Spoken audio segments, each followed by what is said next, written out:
மத்தேயுல இது வரைக்கும் நம்ம 14 அதிகாரம் பார்த்து முடிச்சிருக்கோம். அதனால அந்த புத்தகத்தை அரை புத்தகத்தை முடிச்சிட்டோம். மொத்தம் 28 அதிகாரம் இருக்குது. பாதி கிணறு அதில் நம்ம தாண்டி இருக்கிறோம். தேவன் பல சத்தியங்கள் அதன் மூலமா நமக்கு வெளிப்படுத்தி கொண்டு வருவதற்காக நம்ம நன்றி செலுத்துறோம். இன்னைக்கு 15 அதிகாரத்தை நம்ம சிந்திக்க இருக்கிறோம். மத்தேயு 15 அதிகாரம் முதல் 20 வசனங்கள், 1 20 வசனங்களை நம்ம பார்க்க இருக்கிறோம். நான் முதல்ல 6 வசனத்தை நான் வாசிக்கிறேன், தொடர்ந்து நம்ம சிந்திக்கலாம். 23வது பக்கம், 15வது அதிகாரம், முதல் 6 வசனங்கள்.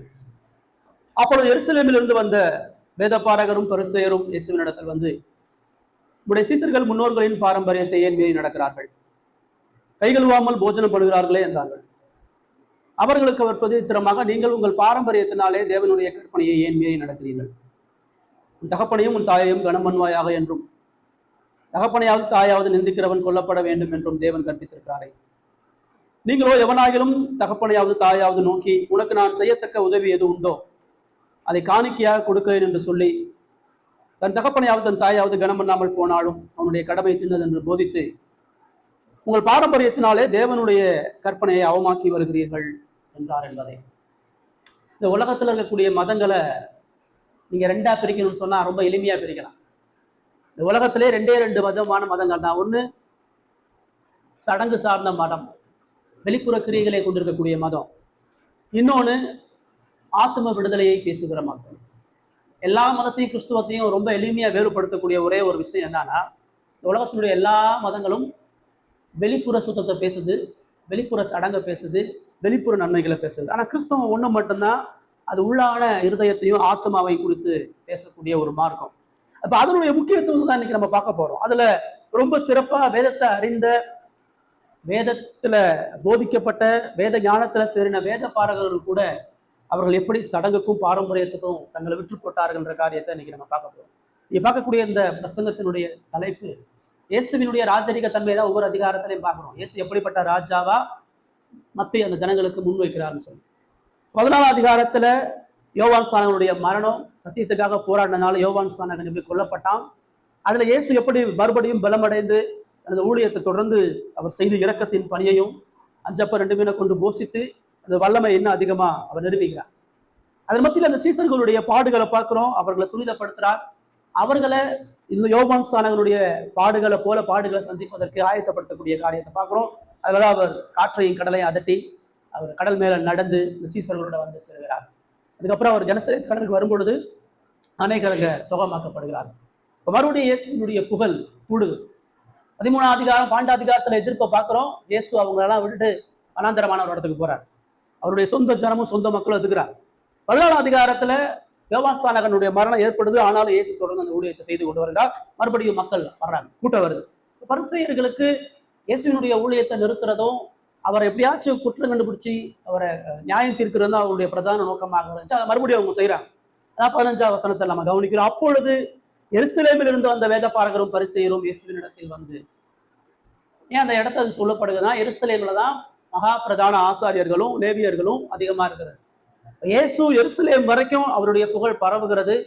எருசலேமிலும் கூட இயேசு கிறிஸ்துவை பரித்த சுவிசேஷத்தை குறித்து ஜனங்கள் முறுமுறுக்கிறது கேள்விப்பட்டு அங்கிருந்து அவர்கள் கனசரேத்துக்கு வர்றாங்க. பிரஜாதி பட்டத்தில் அவர் இருக்காருன்னு தெரிஞ்சோ அவரை நிறுத்தி போட்டு அவருடைய ஊழியத்துல குற்றம் கண்டுபிடிக்கிறதுக்காக வர்றாங்க. இது வரும் பொழுது தேயத்திலிருந்து அவர் குற்றம் கண்டுபிடிக்க முடியல, அவருடைய தனிப்பட்ட வாழ்க்கையில குற்றம் கண்டுபிடிக்க முடியல, அவருடைய உபதேசத்துல குற்றம் கண்டுபிடிக்கல. இப்ப அதனால அவர்கள் எங்க குற்றம் கண்டுபிடிக்கிறாங்க பார்க்கும் பொழுது, அவங்க வர்றாங்க, வந்து ஒரு இடத்துல வந்து சாப்பிட்றாங்க. இயேசு கிறிஸ்து அநேகர் ஆயக்காரர்களோட, வேசிகளோட, பாவிகளோட உட்கார்ந்து சாப்பிட்றாங்க. அப்படி சாப்பிடும் பொழுது இயேசுவினுடைய சீசர்கள் 2ஆம் வசனம் தான் சொல்லுது, அவர்கள் கை கழுவாமல் போஜனம் பண்ணுகிறார்கள் சொல்லி குற்றம் கண்டுபிடிக்கிறாங்க. அந்த வார்த்தை கவனிக்க வேண்டிய முக்கியமான வார்த்தை, முன்னோர்களின் பாரம்பரியத்தை ஏன் மீறி நடக்கிறார்கள் அப்படின்னு சொல்லி பார்ப்போம். இந்த பகுதியை நீங்க புரியணும்னு சொன்னா யூத கலாச்சாரம் தெரியாம புரிய முடியாது. இப்போ சாப்பிட்றதுக்கு முன்னாடி நம்மளாம் கையை கழுவிட்டு சாப்பிட்ற மாதிரி இயேசுவினுடைய சீசர்கள் கழுவாம சாப்பிட்டதை குறிச்சு அவங்க குற்றம் சாட்டினாங்கன்னு நீங்க வாசிக்கும் போது நினைப்பீங்க. ஆனா அதை சொல்லவே இல்லை.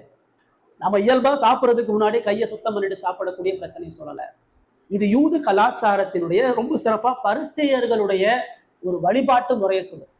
பரிசேயர்கள் எப்பயுமே அவர்கள் நியாய பிரமாணத்தை 2 வகையா பிரிச்சு வச்சுட்டாங்க. ஒண்ணு நேரடியா கடவுள் ஜனங்களோடு எழுதி கொடுத்த வேதம், ரெண்டாவது, அந்த வேதத்துக்கு இணையா அந்த யூத ரபிக்கள் எழுதிய விளக்க உரைகள்.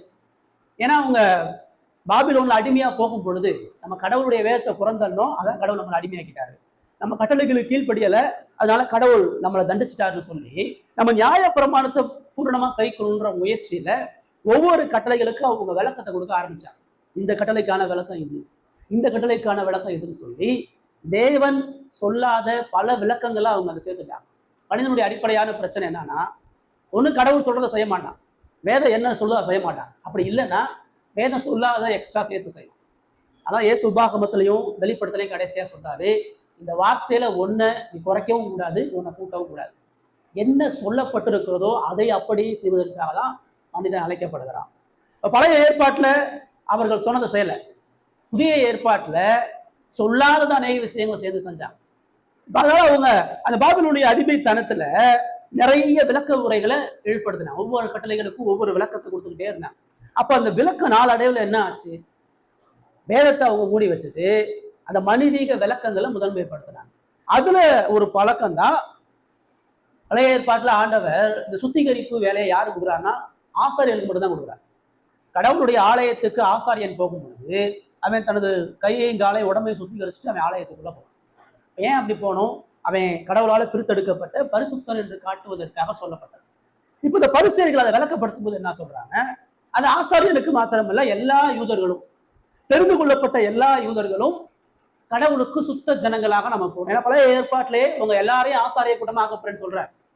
ஆண்டவர் உண்மையா தேடக்கூடிய எல்லார்களும் ஆசாரியர்கள் ராஜாக்களுமாக இருக்கிறார். இப்ப அவங்க அந்த கட்டளை எப்படி எடுத்துக்கிட்டாங்க அப்படின்னு சொன்னா, நம்ம ஆலயத்துல மாத்திரம் இல்ல, நம்முடைய குடும்ப வாழ்க்கையிலையும் நம்ம சுத்திகரிப்பை செய்யணும். நம்ம வெளியே போயிட்டு வரும்பொழுது புறஜாதிகளோட ஐக்கியப்பட்டு வர்றோம். அப்ப புறஜாதிகளுடைய பாவங்கள் நம்முடைய கை காலில் தொடப்பட்டிருக்கும். நம்மளையே அறியாத சில தீட்டான மிருகங்கள், சில தீட்டான பொருள்களை தொட்டுருவோம். ஆனா வீட்டுல இருந்து வெளியே இருந்து வீட்டுக்குள்ள வரும்பொழுது அவர்கள் முழங்கையில இருந்து கால் வரைக்கும் 3 சொம்பு தண்ணியை ஊற்றி கழுவிட்டு தான் அவன் உள்ள வருவான். அதே மாதிரி அவன் உட்காரும் பொழுது அந்த இடத்த தண்ணியால சுத்திகரிச்சுட்டு தான் உட்காருவான். ஏன்னா அந்த இடத்துல வேற யாராச்சும் வந்து உட்கார்ந்துருப்பாங்க, மற்றவர்களுடைய பாவங்கள் அங்க இருக்கும். அப்ப அதை சுத்திகரிச்சுட்டு நம்ம உட்காரணும். அதே மாதிரி அவன் கடைக்கு போகும் பொழுது, ஒரு பொருள் வாங்கும் பொழுது, ஒரு நபர்கிட்ட பேசி முடியும் பொழுது, இப்படி எல்லா முறையும் இந்த சுத்திகரிப்பை அவர்கள் கடவுள் கொடுத்த கட்டளையை விட அதிகமான விளக்கத்தை பண்ணி அவர்கள் சாப்பிடுற பழக்கத்திலே ஒரு சுத்திகரிப்பு வச்சிருந்தாங்க. இந்த அவர்கள் கை கழுவாம போஜனை பண்ணுகிறது அப்படின்னு சொல்றது என்ன அப்படின்னா, ஒரு யூதன் அவன் சாப்பிட்றதுக்கு முன்னாடி அவனுடைய மணிக்கட்டு விரல்ல இருந்து கீழ் நோக்கி 3 முறை தண்ணி ஊற்றுவான். ஏன்னா வெளியே இருந்து யாராவது சொல்லிட்டு வந்தோம்னு சொன்னா, ஒரு முறை கழுவுனா சில தூசிகள் போகாதனால 3 முறை சுத்தமா கழுவணும்னு கழுவுவான். திரும்ப கையை நிமித்தி 7 முறை கையை கழுவான். கழுவிட்டு தான் அவன் போஜனம் பண்ண உட்காருவான். அதுக்கப்புறம் அவன் சாப்பிட உட்காரும் பொழுது ஒவ்வொரு வெரைட்டியை சாப்பிடும் பொழுது கையை கழுவான். இப்போ ஒரு சாப்பாடு கூட்டு குழம்பெல்லாம் இருக்குன்னா அவன் கையை கழுவுனது சாப்பாட்டுல கை வைக்கிறது. இப்ப அவன் வேற ஒரு பொருளை அதை மிக்ஸ் பண்றான்னா திரும்ப அவன் 3 முறை கையை கழுவி தான் மிக்ஸ் பண்ணுவான். வேற ஒரு பொருளை புதுசா சாப்பிடறான்னா திரும்ப கையை கழுவி தான் சாப்பிடணும். இதுதான் பரிசேயனுடைய வழக்கம் கிடையாது. அப்படி சாப்பிட்றதுதான் நம்ம பூரணமா ஒரு சுத்திகரிப்பின் உணவை நம்ம சாப்பிட்றோம். அதான் கடவுள் ஆசீர்வதிப்பார். இல்லைன்னா நம்ம உணவை தீட்டுப்படுத்துறோம் அப்படின்றது அவர்களுடைய பாரம்பரிய வழக்கம். இப்ப இயேசுவும் சீசர்களும் இந்த பாரம்பரியத்தை கை கொள்ளணும். இப்ப சீசர்களுக்கு தெரியும் இது பாரம்பரியமா நம்ம செய்ய வேண்டிய பழக்கம், ஆனா அவங்க செய்யலை. இப்போ ஏன் செய்யலை? இப்போ இயேசு கட்டாயமா அது வேதம் சொல்லாதுன்றத போதிச்சிருக்காங்க. மாயக்காரர்கள் ஆகிய பரிசேயர்களுடைய தவறான பழக்க வழக்கத்தினுடைய ஆபத்தை அவர் ஏற்கனவே சொல்லியிருக்கிறார். அதாவது அந்த சீசர்கள் அவங்க கை கழுவாம அவங்க போஜன பானம் பண்ண வந்துட்டாங்க. இப்போ இதை தான் அவர்கள் குற்றமாக கண்டுபிடித்து அவங்க முன்னோர்களுடைய பாரம்பரியத்தை, அவங்க வேத வார்த்தையை ஏன் மீறி நடக்கிறாங்கன்னு கேட்கல, அவங்க ஏன் கடவுளுடைய கட்டளை மீறி நடக்கிறாங்கன்னு கேட்க முடியல, அவர்கள் பாரம்பரியத்தை ஏன் மீறி நடக்கிறார்கள் சொல்லி சொல்றாங்க. ஏசு அவர்களுக்கு என்ன பதில் சொல்றாரு? நீங்கள் உங்கள் பாரம்பரியத்தினாலே கடவுளுடைய கற்பனைகளை ஏன் மீறி நடக்கிறீர்கள்? ஏசு வழக்கம் கொடுக்கல, ஏசு எக்ஸ்பிளைன் பண்ணல. ஏசு மறுபடியும் ஒரு கேள்வி கேட்கிறார். எப்பயுமே எல்லா கேள்விக்கும் பதில் சொல்ல வேண்டிய அவசியம் இல்லை. கேள்விகளுக்கு கேள்வி கேட்கறதுமே ஒரு பதில் தான். கேள்விகளுக்கு சரியான முறையை கேள்வி கேட்கறது ஒரு பதில் தான். இப்போ இயேசு அவர்களுடைய பாரம்பரியம் எவ்வளவு ஆபத்தானதுன்றதை முதல் சொல்றாரு. 1-9 வசனத்துல பாரம்பரியத்தினுடைய ஆபத்தை சொல்றார். பாரம்பரியம் முதல்ல என்ன செய்யும்? பாரம்பரியம் எப்பயுமே மற்றவனை குற்றப்படுத்தும். பாரம்பரியம் எப்போதுமே நியாயம் தீர்க்கும். எல்லா மனித சடங்குகளுடைய தாற்பயமே அதுதான். இப்ப அவர்கள் ஏன் அந்த பாரம்பரிய வழக்கத்தை வச்சிருக்கிறான்னா, நான் உன்னை விட மேலானவன், என்னை விட சில பேர் தாழ்ந்தவன், அதை சொல்லணும். இன்னைக்கு இருக்கக்கூடிய இந்த உயர்தட்டு மக்கள், இந்த பிராமின்ஸ்லாம் இதே பழக்கத்தை ஏன் செய்யறான்? நான் கடவுளுடைய பிள்ளை, எனக்கு மட்டும்தான் சிறந்த ஞானம், உனக்கெல்லாம் படிப்பு வராது, உனக்கெல்லாம் ஞானம் வராது, நான் மட்டும்தான் அதை செய்ய முடியும். இதுதான் யூதனுடைய மனநிலை. யூதன் இந்த சுத்திகரிப்பின் மூலமா ஆண்டவர் இந்த சுத்திகரிப்பு கொடுத்ததே அவன் பாவின்னு உணர்றதுக்கு தான். அவன் ஒரு வீழ்ந்து போனவன் சொல்றதுக்காக தான் அவனை சுத்திகரிக்க சொல்றார். ஆனா அவர்கள் அந்த தாற்பயத்தையே விட்டுட்டு அந்த சுத்திகரிப்பு என்பது அவர்களுடைய மேன்மை என்று நினைக்கிறார்கள். நான் மற்றவனை விட பெரியவன், நான் மற்றவங்களுடைய அசுத்தத்துல பங்கு இல்லாதவன், நான் ஒழுக்கமானவன், நான் ஒரு சட்டவியாதி, நான் ஒரு பரிசுத்தவான், அந்த ஒரு மனநிலையில தான் அவங்க இந்த சடங்கை கை கொள்றாங்க. இப்ப அப்படி கை கொள்ளும் பொழுதுதான் அவங்களுக்கு என்ன பிரச்சனை வருது? மற்றவனுடைய பக்தியை பார்க்க முடியாது. அந்த சீசர்களுடைய உபதேசத்தையும், அந்த சீசர்கள் இயேசுவுக்காக இழந்த இழப்பையும், அந்த சீசர்கள் தேவனுக்காக செய்யக்கூடிய எந்த காரியமும் கண்ணுக்கு தெரியல. இந்த சீசர்களை பார்க்கும் பொழுது இவர்களுக்கு என்ன கண்ணுக்கு தெரியுது? அவர்கள் பாரம்பரியத்தை மீறிட்டாங்கன்னு கண்ணுக்கு தெரியுது. இந்த பாரம்பரியத்தை மீறி நடத்தணும்னு கேட்டு அவர்கள் ஏன் மீறின, ஏன் இதை நீ செஞ்ச, உன்னால எப்படி இதை செய்யாம இருக்க முடியுதுன்னு எந்த ஆலோசனையோ அல்லது எந்த பேச்சுவார்த்தையோ அங்க இல்லை. அவர்கள் நேரடியா அவர்கள் குற்றவாளிகள் குற்றம் செய்கிறாங்க. அவர்கள் சட்டத்தை மீறிட்டாங்க, அவர்கள் தங்களை தீட்டுப்படுத்திட்டாங்க, அவர்கள் அசுத்தமானவர்கள் என்று குற்றப்படுத்துகிறார்கள். இன்னைக்கு எல்லா மதத்தில் இருக்கக்கூடிய பெரிய ஒரு ஆபத்து, இந்த சடங்கு செய்யக்கூடிய மக்கள் எல்லாம் ஆராதனையில சடங்கு, கோயில்ல சடங்கு, எங்கெங்கெல்லாம் மனித சடங்குகள் மேலோங்கி இருக்கிறதோ, மனித வலிமைகள் மேலோங்கி இருக்கிறதோ, அங்கெல்லாம் ஏற்ற தாழ்வுகளும் குற்றப்படுத்துதலும் நியாயம் சொல்லுவதிலும் மேலாகும். ஆராதனையில அவன் தன்னை எப்பயுமே பெருசா சொல்லுவான், தனக்கு மட்டும்தான் பரிசுத்தவர்கள் சொல்லுவான், நான் மட்டும்தான் உயர்வாருன்னு சொல்லுவான், என்னைய போல ஆவிக்குரிய பக்தி யாரும் சொல்லி சொல்லுவான். ஜனங்களை விட எப்போ ஆராதனை நடத்துகிறவன் பெருசா இருக்கிறானோ, பெருசா பெறுகிறானோ, அப்பொழுதே அங்கு பாரம்பரியம் ஊடுருவி இருக்கிறது. ஆராதிக்கிறவன் மேன்மைக்குரியவனாக எங்கெல்லாம் கருதப்படுகிறானோ அங்க சடங்கு மேலோங்கி இருக்கிறது. அதான் தனக்குன்னு ஒரு ஆடை வச்சிருப்பான். ஏசு எங்கேயுமே ஊழியக்காரன் இந்த ஆடை தான் போகணும்னு சொல்லலை. ஊழியக்காரன் வெள்ளசில தான் போகணும் எங்கே இருக்குதா? நீண்ட அங்கிகளை தான் கறிக்கணும் எங்கே இருக்குதா? தலையில கிரீட வைக்கணும் எங்கே இருக்குதா? காப்பு நாடாக்களை போகணும் எங்கே இருக்குதா? நீங்க எல்லா சபையிலையும் பாருங்க, அதுக்குன்னு ஒரு யூனிஃபார்ம், அதுக்குன்னு தங்களை பிரித்தெடுக்கப்பட்டவர் யாரு சொன்னார்? கடவுள் எங்க சொன்னார்? ஏசு எங்கேயாச்சும் அவருடைய பண்ணார். இயேசுவினுடைய ஆடை பாமரனை விட வித்தியாசமா இருந்துச்சா? அங்க இருக்கக்கூடிய எல்லாரும் எப்படி ஆடைகள் போட்டாங்களோ அப்படிதான் போட்டார். ஏன்னா அவர் தன்னை எந்த விதத்திலையும் பாவிகளுடைய அடையாளத்திலிருந்து பிரித்து கொள்ள முற்படலை. பாரம்பரியம் இருக்கிற இடத்துல இந்த பிரிவு இருக்கும், இந்த ஏற்றத்தாழ்வு இருக்கும், இந்த குற்றப்படுதல் இருக்கும். நான் உன்னை விட பெரியனே, நீ ஒரு தாழ்ந்தனே. வேதம் எல்லாரையும் ஆக்கினைக்குரியவனா, எல்லாரும் கடவுளுடைய பார்வையில குற்றவாளியா தான் சொல்லும். இவர்கள் சீசர்களை குற்றப்படுத்தும் பொழுது நாங்கள் நீதிமான்கள், நாங்கள் யோகியர்கள், நாங்கள் கடவுளுடைய பிள்ளைகள் என்கிறத அவர்களுக்கு மறைமுகமாக சொல்லுகிறார்கள். ஒழுக்கம் இல்லாம ஒருத்தன் எவ்வளவு பாவத்தை செஞ்சு நரகத்துக்கு போறானோ, அதே போல ஒழுக்கம் என்கிற அலங்கார உடையோடையும் ஒருத்தன் நரகத்துக்கு போகணும். சட்டங்களை வகுத்து கொண்டு ஒருத்தன் தேவனுடைய ஆக்கினைக்கு எதுவாக போக முடியும். சட்டம் இருதயத்தை சுத்திகரிக்காது, சட்டம் கடவுளுக்கு முன்பாக மனிதனை கொண்டு போய் நிறுத்தாது. இப்ப நியாயப்பிரமாணத்தின் விதிகளை கை கொள்ளல, நியாயப்பிரமாணத்தின் விதிகளை அவர்களை கை கொண்டாலும் அதை அவர்களை தேவனுக்கு முன்பாக நீதிமான்களை குற்றவாளிகளா ஆக்காது. கவனிக்கணும், நம்ம கடவுளுடைய சமூகத்துக்கு வரும் பொழுது, கடவுளை ஆராதிக்கும் பொழுது எங்கெங்கெல்லாம் இன்னொரு மனிதனை குற்றப்படுத்தி இன்னொரு மனிதனுடைய பாவத்தை பெரிதுபடுத்துறோமோ, நமக்குன்னு சில பாரம்பரியங்களை வழிகளை முன்னிறுத்துவோம் புரிஞ்சுக்கணும். ரெண்டாவது ஏசு அங்க அந்த பாரம்பரியத்தினுடைய ஆபத்தை சொன்னாரு. உங்க பாரம்பரியத்துல கடவுளுடைய கற்பனையை நீங்கள் மீறி நடக்கிறீர்கள். நீ இவனை பார்த்து என்ன சொல்ற? இவன் அசுத்தமானவன், இவன் பாரம்பரியத்தை மீறுறான்னு சொல்ற. ஆனா நீ கடவுளுடைய வார்த்தையை மீறுகிற. அது ரொம்ப இயல்பானது, நெருக்கமானது. பாரம்பரியம் மேலோங்கி இருக்கிற இடத்துல வேதம் மூடப்படும். பாரம்பரியமும் சடங்கமும் உயர்ந்திருக்கிற இடத்துல கடவுளுடைய வார்த்தை புறந்தள்ளப்படும். கடவுளுடைய வார்த்தை எந்த இடத்துலையும் பிரதானமாக முன்னிலைப்படுத்தாது. அந்த சீசர்கள் இடத்துல காணப்படக்கூடிய கடவுளுக்குரிய கீழ்ப்படிதலை பார்க்க முடியல. சீசர்கள் இடத்துல காணப்படக்கூடிய எவ்வளவோ தேவ பக்திக்கு எதுவான காரியங்களை அவங்க பார்க்கல.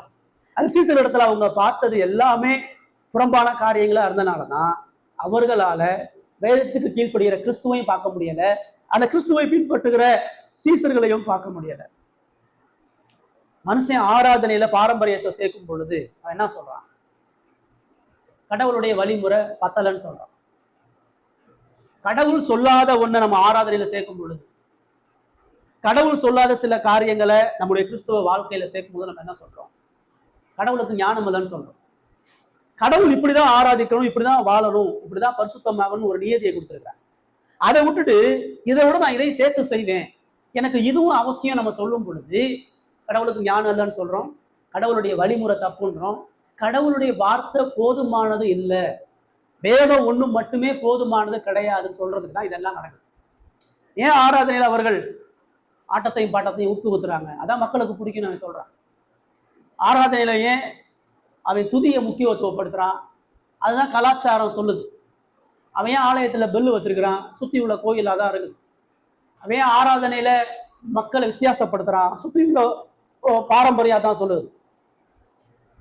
இப்ப பாரம்பரியம் இருக்கிற இடத்துல, சடங்கு மேலோங்கிற இடத்துல அவன் சூடம் கொடுத்தனா, இவன் வந்து மெழுகுதிரியை கொடுத்தான்.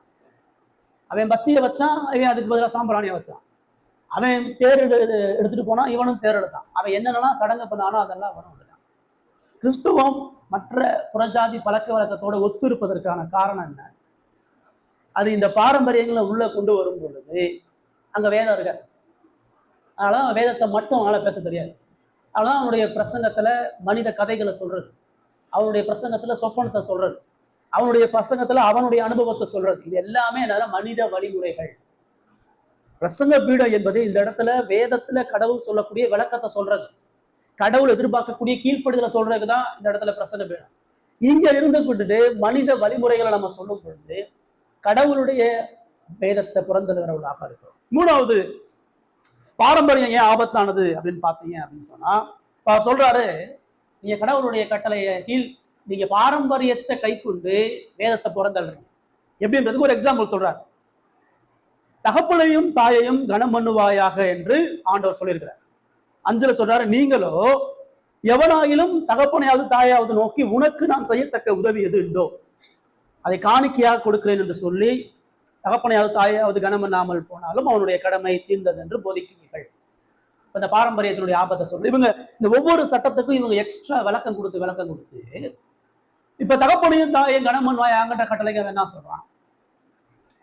இப்போ ஒரு தகப்பனையும் தாயையும் கடைசி வர அவர்கள் பாதுகாக்கணும், நேசிக்கணும், கீழ்ப்படியும். இதான் கடவுள் கொடுத்த கட்டளை. தகப்பனும் தாயும் வயசாகும் பொழுது அவர்களை பராமரிக்கக்கூடிய மனசு உனக்கு இல்லைனா, அவங்கள பாதுகாக்கக்கூடிய இருதயம் உனக்கு இல்லை, நான் என்ன செஞ்சிடலாம்? உன்னால முடியலைன்னா நீ உன்னுடைய சொத்தை அல்லது அவர்களுக்கு செய்ய வேண்டிய உதவிய கடவுளுடைய ஆலயத்துல வந்து நீ கடவுளுக்கு ஒரு காணிக்கையை குர்பான்னு சொல்லி ஒரு காணிக்கையை செலுத்திட்டு நான் என்னுடைய கடமை பொறுப்பை கடவுளுடைய கரத்துல ஒப்பு கொடுக்குறேன். அது பெற்றோரும் தாயாகிய உங்களை நான் கடவுளுடைய கரத்துல ஒப்பு கொடுத்துட்டேன், அதற்கு நான் கடவுளுக்கு காணிக்கை செலுத்திட்டேன் நீ சொல்லி விட்டுட்டா உன் பெற்றோரை கடவுள் பார்த்துக்குவாரு, நீ பார்க்க வேண்டிய அவசியம் இல்லை, நீ அவர்களுக்கு செய்ய வேண்டிய நன்மை செய்ய வேண்டிய எந்த அவசியம் இல்லை. ஏன் அவங்க சொன்னாங்க?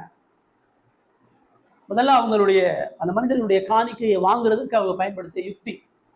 2வது, முதிர் வயதுல தகப்பனையும் தாயையும் பராமரிப்பது அவர்களுக்கு பாரமா தோன்றுகிறது. பரிசேயர்களுடைய வாழ்க்கையில அவங்களுடைய வீட்டில் பெற்றோர்கள் இருந்தா அவங்கள பொறுமை சகிச்சு அவங்களை நேசித்து அவர்கள் இருக்கிறவரை அவருடைய வாழ்நாளுக்கு தேவையான தேவைகளை சந்திப்பது அவர்களுக்கு ஏற்புடையதாக இருக்கு. அப்ப அவன் இருதயம் எப்படி அங்க இருக்கிறது அப்படின்னு சொல்லி பார்த்தோம்னா, அவனுடைய இருதயத்துல அன்பும் நீதி இல்லை, அவனுடைய இருதயத்துல இரக்கம் இல்லை, அவனுடைய இருதயத்துல மன்னிப்பு இல்லை, அவனுடைய இருதயத்துல சகிப்புத்தன்மை இல்லை. இதுல இருந்து தப்பிக்கிறதுக்கு தான் நீ கடவுளுடைய கருத்துல ஒப்பு கொடுத்து ஆலயத்துல வந்து காணிக்கையை நீ செலுத்திட்டு போயிட்டனா நீ உன் பெற்றோர்களுக்கு எந்த விதமான நன்மையும் பாதுகாப்பையும் செய்ய முடியாது. இப்ப அது அங்க இந்த பாரம்பரியத்தை அவர் சொல்லும் பொழுது அது யாரும் எதிர்க்கல, அது யாரும் நிராகரிக்கல, அது யாரும் தப்புன்னு சொல்லல, எல்லாருமே அதை ஏற்றுக்கொண்டார்கள். ஏன் ஏற்றுக்கொண்டார்கள்? அந்த பாரம்பரியம் அது குற்றப்படுத்துறது மாத்திரம் இல்ல, பாரம்பரியம் வேதத்தை புறந்தள்ளுறது மாத்திரம் இல்ல, பாரம்பரியம் அன்பையும் மன்னிப்பையும் புறந்தள்ளும். எங்க வேதம் புறந்தள்ளப்படுகிறதோ அங்க அன்பு இருக்காது. பாரம்பரியம் சடங்கு மேலோங்கி இருக்கிற இடத்துல இரக்கம் இருக்காது, பாரம்பரியம் சடங்கு மேலோங்கி இருக்கிற இடத்துல மன்னிப்பு இருக்காது, பாரம்பரியம் சடங்கு மேலோங்கி இருக்கிற இடத்துல பொறுமை இருக்காது. அவன் எரிச்சலா இருப்பான், அவன் இன்னொருத்தர் நியாயம் தீர்க்கிறவனா இருப்பான், அவன் சகித்துட்டு போக மாட்டான், அவனுக்கு அன்பை வழங்க தெரியாது, அவனுக்கு இரக்கத்தை வழங்க தெரியாது. அதான் அந்த கட்டளையை சொல்றாரு, உன் பாரம்பரியம் ஒண்ணு கடவுளையும் மனிதன் நேசிக்கக்கூடிய அடிப்படை கட்டளை இருந்து நீக்கிடுச்சு. கடவுள் நான் சொந்த கையில எழுதி கொடுத்த 10 கட்டளைகள்ல பிரதான கட்டளை அது மீறிடுச்சு. உன் சக மனித உறவுல உன் பெற்றோரை நேசி என்கிற கட்டளையை நீ மீறி உன் பாரம்பரியத்தினால கடவுள் உங்ககிட்ட அடிப்படையாக எதிர்பார்க்கிற அன்பையை நீதியை நீ விட்ட அப்படின்னு சொல்லி சொல்றாரு. கடைசியா அங்க அவர் கவனிக்கிறோம் 7-9 வாசிங்க. 7-9 அவர் சொல்றார்.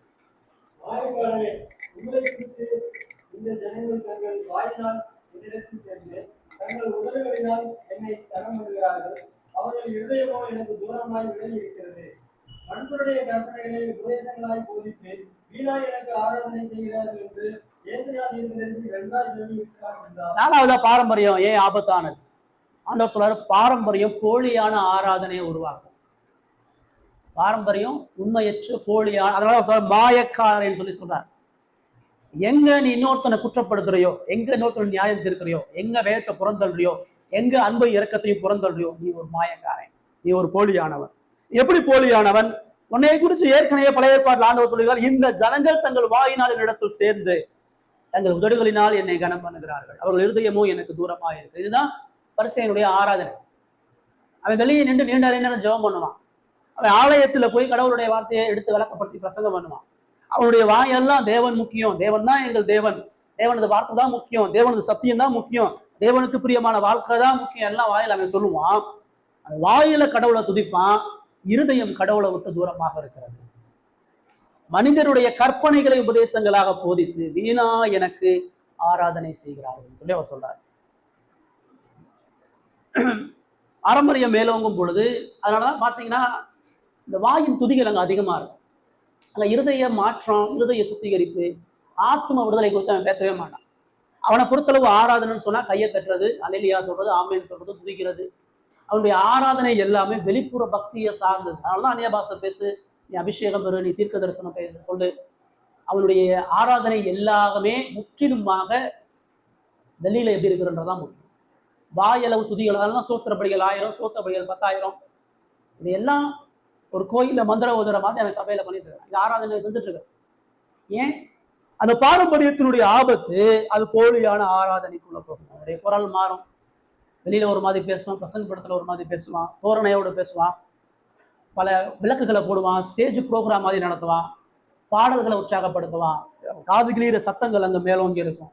பிரஜாதிகளுடைய உலகத்தினுடைய எல்லா மதத்தினுடைய ஆராதனை அப்படிதான்.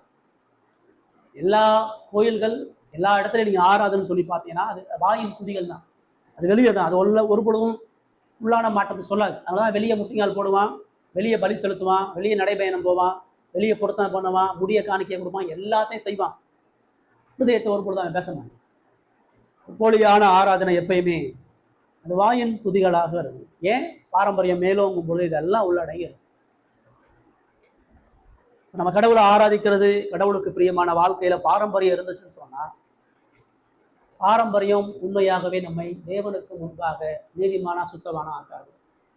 இது ஏதோ வெளியில உள்ள சபையை சொல்ல, சீர்திருத்த சபைகளையும் பாரம்பரியம் இருக்கு. சீர்திருத்த சபைகளிலும் கூட போலியான வெளிப்புற பாரம்பரியம் இருக்குது. நிறைய நேரம் நம்முடைய ஜபங்கள் இருதயபூர்வமா இல்லாம வெறும் வாயின் வார்த்தைகளா இருக்கும்போது அது பாரம்பரியம். ஒரே வார்த்தைகளை முன்னாட்டனசோ ஜபம் பண்றது அது பாரம்பரியம். வேதத்தை உணராம வெறுமனே வாசிச்சு கொண்டு போறது மனித பாரம்பரியம். கடவுளுக்கு காணிக்கை கொடுத்தா கடவுளை ஆசீர்வதிப்பார் நினைக்கிறது மனித பாரம்பரியம். இப்படிலாம் வாழ்றது, இதனால கடவுளுடைய நன்மையை பெற்றுக்கொள்வேன் நினைக்கிறதெல்லாம் மனித வழிமுறை. வெளிப்புறகாரமான கடவுளுக்கு செய்யக்கூடிய காரியங்கள் மூலமா, என்னுடைய உபவாசம், என்னுடைய ஜபம், என்னுடைய காத்திருப்பு, என்னுடைய முழு இந்த எல்லா கிரியைகள் மூலமாக தேவனது ஆசீர்வாதங்களை பெறுவேன் நம்ம நினைக்கும் பொழுது பரிசேயருடைய சிந்தனை நமக்குள்ளாக இருக்கிறது. நாம செய்யக்கூடிய எந்த வெளிப்புற கிரியைகள் மூலமாக தேவன் ஒரு பொழுதும் திருப்தி அடைகிறவர் அல்ல. பாவியினுடைய எந்த கிரியைகளும் எந்த ஆராதனையும் ஒரு பொழுதும் தேவனை ஒரு பொழுதும் திருப்திப்படுத்தாது. பாவ இருதயத்தோடு பண்ணக்கூடிய ஜபம், பாவ இருதயத்தோடு செய்யக்கூடிய எதுவுமே தேவனுக்கு முன்பாக ஏற்றுக்கூடியதாக அல்ல. உங்களுடைய கிறிஸ்தவ பக்தி எங்க இருக்குதுன்னு நீங்க தான் கேட்டு பார்க்கணும். நீங்கள் கடவுளை பிரியப்படுத்தும்படியாக ஆராதிக்கிறீர்கள், வாழுகிறீர்கள் என்பதை எதை வைத்து சொல்லுகிறீர்கள்? நான் இதெல்லாம் பண்ணிட்டு இருக்கிறேன், இதெல்லாம் செஞ்சுட்டு இருக்கிறேன், இதெல்லாம் நான் தொடர்ந்து செஞ்சுட்டு இருக்கிறேன், வருஷ கணக்காக அதெல்லாம் பண்ணிட்டு இருக்கிறேன், அதனால கடவுள் என்ன பிரியமுள்ளவரா இருக்கிறார், நான் ஆராதனையை மிஸ் பண்றதே இல்லை, நான் ஜபிக்கிறத நிறுத்துறதே இல்லை, நான் கடவுளுக்காக இவ்வளவு காரியங்கள் செய்யறதெல்லாம் கடவுள் என் மேல பிரியமுள்ளவராக இருப்பதற்கு அடையாளம் சொன்னா நம்மளை ஏமாத்தோன்னு அர்த்தம்.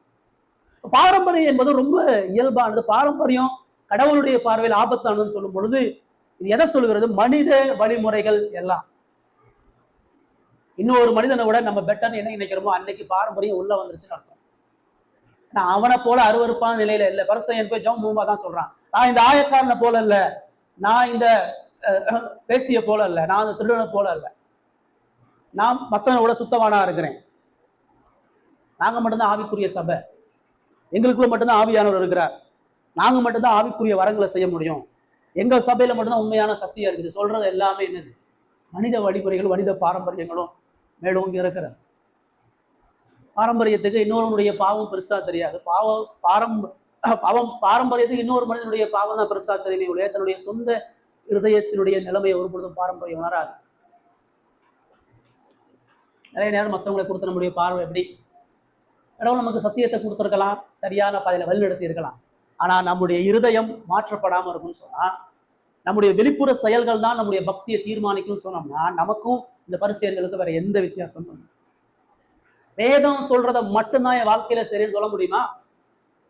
வேதம் சொல்லாத எதையும் என் வாழ்க்கையில கடவுளுக்கு விரோதமான எதையும் நான் சேர்க்கிறதுன்னு சொல்ல முடியுமா? நிறைய புறஜாதிகளுடைய சடங்குல நீ அறியாமல் பங்கெடுத்தால் அது பாவம் தான். நம்முடைய கலாச்சாரமே சடங்கு நிறைந்த கலாச்சாரம் தான். குழந்தை பிறந்தவனும் சடங்கு வைப்பான், குழந்தைக்கு வளையத்தை போடுவான், அவன் பொட்டை பெருசா வைப்பான், திருஷ்டிக்கு என்னமோ செய்வான். கிறிஸ்துவ குடும்பமா நம்ம மாறும் பொழுது இந்த பாரம்பரியத்தை அடாப்ட் பண்ணிக்க கூடாது. நம்ம அவனை விட வித்தியாசன்றது எல்லா இடத்துலையும் காட்டணும். மரணம் ஏற்படும் பொழுது, கல்யாணத்துல, திருமணத்துல, எத்தனையோ இடத்துல இந்த மனித பாரம்பரியங்கள்லாம் நிரம்பி இருக்குது. நம்ம அது பெரிய பிரச்சனை இல்லை, நம்மளை அடையாளப்படுத்திக்கும். நான் அவங்களுடைய நன்மைக்காக செய்யறேன், நான் அதன் மூலமா எனக்கு அதுல எந்த தீட்டும் இல்லை, சும்மா நாளை சுத்தி வரனால என்ன வரப்போகிறது, அவனோட சேர்ந்து அந்த ஸ்தலங்களுக்கு போறதுனால என்ன ஆயிடப்போகுது, அவர்கள் அந்த மரண நிலையில சில சடங்குகள் நானும் பங்கெடுக்கிறதுனால என்ன வரப்போகுது. இந்துவா இருந்து கிறிஸ்துவர்களா வரும் பொழுது எல்லா இடத்துலையும் நம்முடைய கிறிஸ்துவ சாட்சியை பாதுகாத்துக்கணும். இந்த சடங்கையும் பாரம்பரியத்தையும் ஒரு பொழுதும் நம்முடைய வாழ்க்கையில உட்புகுத்தி கொள்ளக்கூடாது.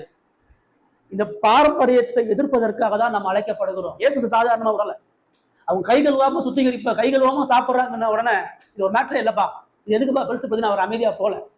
அவருக்கு தெரியும் இந்த பாரம்பரியம் தான் அவனை வேதத்துக்கு திரும்ப விடாம ஆக்குது, இந்த பாரம்பரியம் தான் அவனை இன்னொருத்தனை தாழ்மைப்படுத்தி அவனை நீதிமான காட்ட பார்க்குது, இந்த பாரம்பரியம் தான் அவனை மன்னிப்பையும் அன்பையும் காட்ட விடாம பார்க்குது, இந்த பாரம்பரியம் தான் அவனை போலியான ஒரு ஆராதனைக்கு பக்திக்கு நடந்தது தெரியுது. அதனால அவர் எதிர்க்கிறார். அப்ப நம்ம சுத்தி உள்ள இந்த கலாச்சார பாரம்பரியங்களை எதிர்க்க வேண்டிய பொறுப்பு நமக்கு இருக்குது. நாம இயேசுவுக்கு பிரியமானவர்கள் என்பதை உணரும் பொழுது இந்த புறம்பான கலாச்சாரத்தை விட்டு வெளியே வரணும். அப்போஸ்தலர் 15 அதிகாரத்துலதான் பிரச்சனை.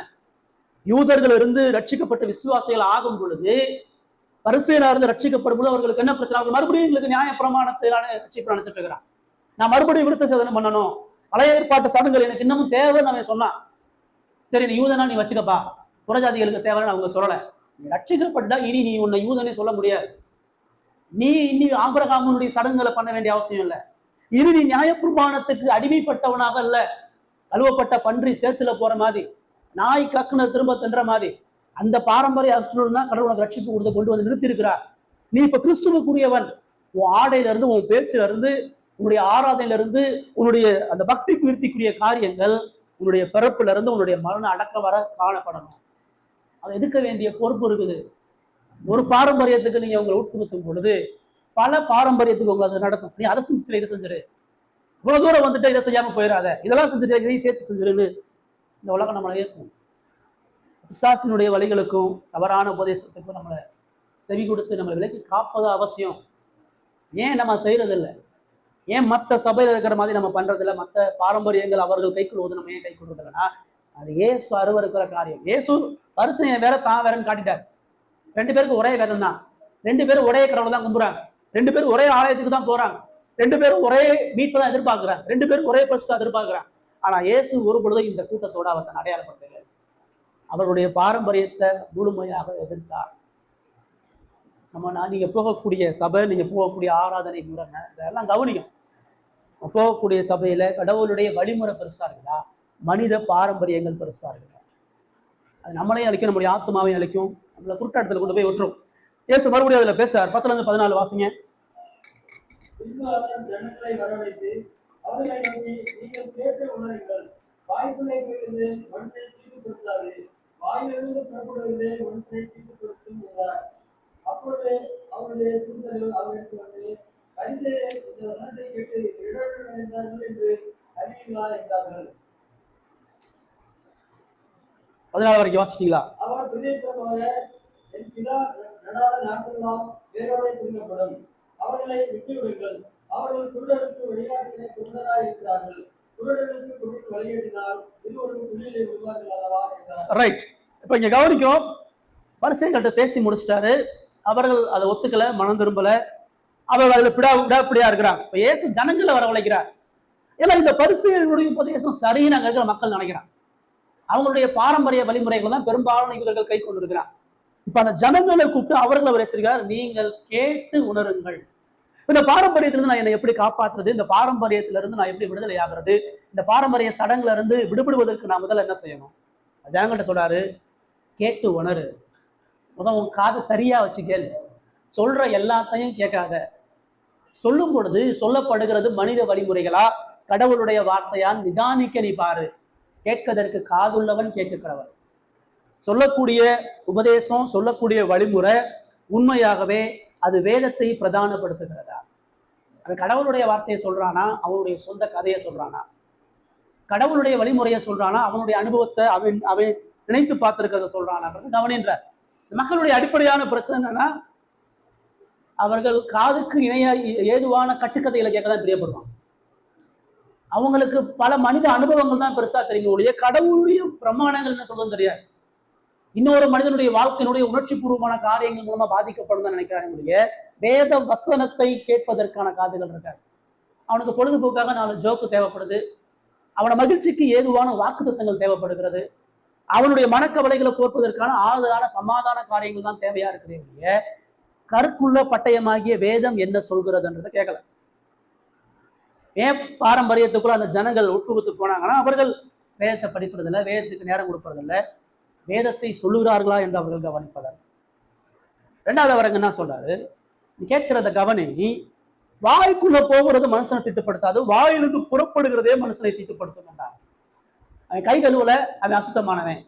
அவன் பாரம்பரியத்தை கை கழுவல, அவன் தீட்டானவன் அவங்க சொன்னாங்க. ஆண்டவர் சொல்றாரு, அது வெளியில செய்யற எதுவும் அவனை திட்டுப்படுத்தாது. வெளியில இருந்து அவனுக்கு உள்ள போறதுதான் அவனை திட்டுப்படுத்தாது. அவனுக்கு உள்ள இருந்து புறப்படுகிறது தான் திட்டுப்படுத்துன்றார். ஆண்டவர் சொல்றாரு, அவன் வெளியே அசுத்தமானவன் சொல்லி அவர்கள் சொல்றாங்க. மனுஷன் வெளியே அசுத்தமானவன் இல்லை, அவன் முதல்ல உள்ள அசுத்தமானவன். அவனுடைய உள்ளான இருதயம் தான் முதல் அசுத்தமானது. அவர்கள் ஏன் இன்னொருத்தனுடைய கைகள் ஒருத்த குற்றப்படுத்துறாங்கன்னு சொன்னா, அவர்களுடைய சொந்த உள்ளான அசுத்தத்தை உணராதவர்கள். அவனுடைய இருதயம் அசுத்தமா இருக்குன்னு தெரியாதனாலதான் வெளியில உள்ளவனை அசுத்தம் உள்ளவனா சொல்றான். போஜனத்தினால திட்டப்படுறா, இதைதான் சாப்பிடணும், இதை சாப்பிடக்கூடாது, இந்த ஆடையை தான் உடுத்தணும், இந்த இடத்துல தான் உட்காரணும், இதை இப்படிதான் செய்யணும், இதை இப்படிதான் பேசணுன்ற சட்டங்கள் எல்லாம் அவன் ஏன் வெளிப்புகாரமா எடுத்து போறான்னு சொன்னா, அவனுக்கு முதல் இருதயம் என்னன்னு தெரியல, உள்ளான பாவத்தினுடைய ஆபத்து அவனுக்கு தெரியல, அவன் தான் உள்ளான அசுத்தமானவன்றதை தெரியல. ஒரு சுத்திகரிப்பையும் ஒரு சடங்கையும் ஒருத்தை செய்யாம இருக்கிறத அவனை தீட்டுப்படுத்தாது. அவன் கடவுளோடு மனிதனோடு உள்ள உறவுல அவன் உண்மையற்றவனா இருக்கிறத ஒருத்தன் தீட்டுப்படுத்துறார்.